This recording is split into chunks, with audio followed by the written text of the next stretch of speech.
এখন আমরা শিখব অন্তর্বিভক্তিকরণ এবং বহির্বিভক্তিকরণ সম্পর্কে। দেখো, তোমাকে বলা হতে পারে যে দুটো বিন্দু দিয়েছে এ এবং বি, দিয়ে বলতে পারে যে এদেরকে m1:m2 অনুপাতে অন্তর্বিভক্ত করো সি বিন্দুতে।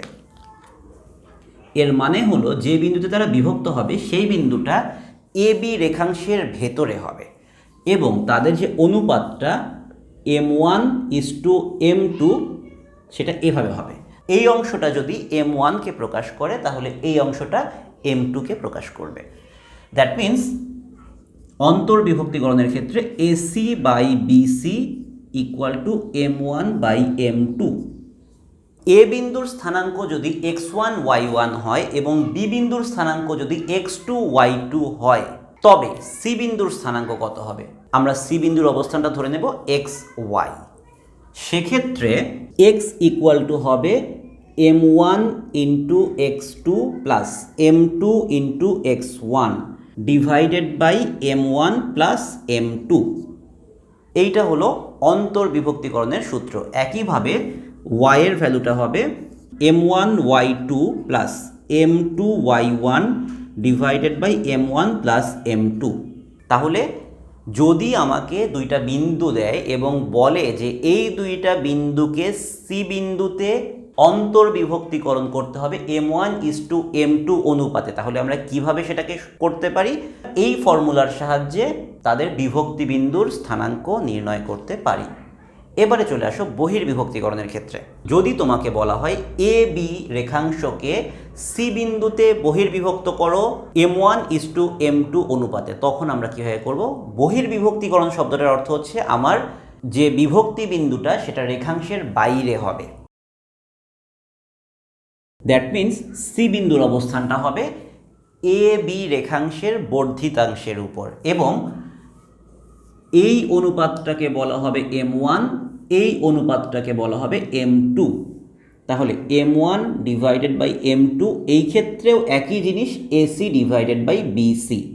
এখন যদি তোমাকে বলা হয় এ বিন্দুর স্থানাঙ্ক x1 y1 এবং বি বিন্দুর স্থানাঙ্ক x2 y2, তাহলে এদেরকে যে বিন্দুটি m1:m2 অনুপাতে বহির্বিভক্তকরণ করে সেই সি বিন্দুর স্থানাঙ্ক কত হবে? বহির্বিভক্তিকরণের ক্ষেত্রে সি বিন্দুর ভুজ x হবে এক্স্যাক্টলি এটার মতোই, শুধুমাত্র পার্থক্যটা হবে এখানে এবং এখানে মাইনাস বসবে। m1x2 minus m2x1 divided by m1 minus m2 এবং বিভক্তি বিন্দুর কোটি হবে m1y2 minus m2y1 divided by m1 minus m2।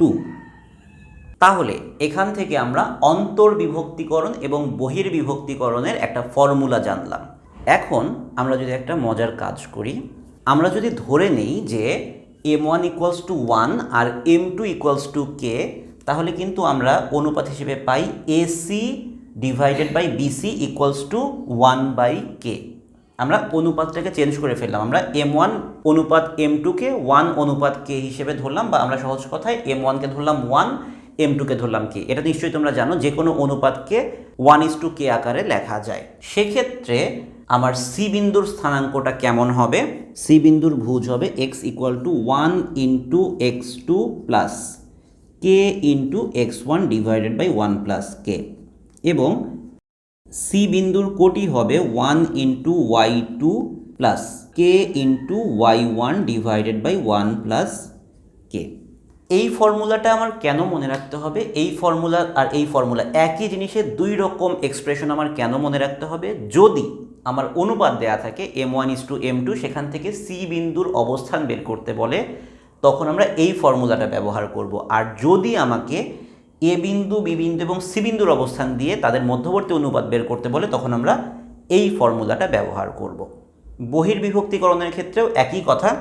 যদি m1 এর স্থানে 1 এবং m2 এর স্থানে k বসানো হয়, অর্থাৎ m1:m অনুপাত না বলে 1:k অনুপাত বলা হয়, তখন আমার সি বিন্দুর যে স্থানাঙ্ক সেটা হবে x = 1 × x2 minus k × x1 divided by 1 minus k। আর সি বিন্দুর কোটি হবে 1 × y2 minus k × y1 divided by 1 minus k। আমরা অন্তর্বিভক্তিকরণ এবং বহির্বিভক্তিকরণ উভয় ক্ষেত্রেই দুইটা করে ফর্মুলা শিখলাম। যখন m1:m2 দেয়া থাকে এবং সি বিন্দুর অবস্থান বের করতে বলা হয় তখন আমরা এই ফর্মুলা এবং এই ফর্মুলা, এই দুইটা ফর্মুলা ব্যবহার করি। অন্তর্বিভক্তিকরণের জন্য এটা, বহির্বিভক্তিকরণের জন্য ওটা। আর যখন তোমাকে এ বি সি সবগুলো বিন্দুই দেয়া থাকে এবং তোমাকে অনুপাত বের করতে বলা হয় তখন অন্তর্বিভক্তিকরণের জন্য এই সূত্র এবং বহির্বিভক্তিকরণের এই সূত্র ব্যবহার করতে হয়।